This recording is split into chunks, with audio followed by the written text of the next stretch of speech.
দেখেন মাল কিভাবে ওড়াচ্ছে, আর এখানে গুনবে একজন, দেখেন শুধু গোনার জন্য একজন।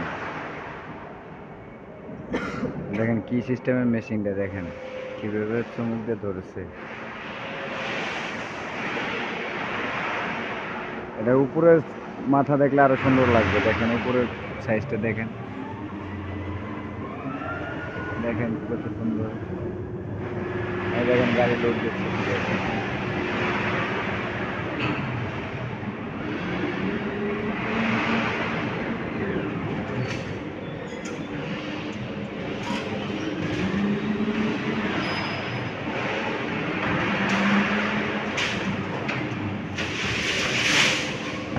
দেখেছেন কোনো মানুষ নাই, মানুষ ছাড়া দেখেন।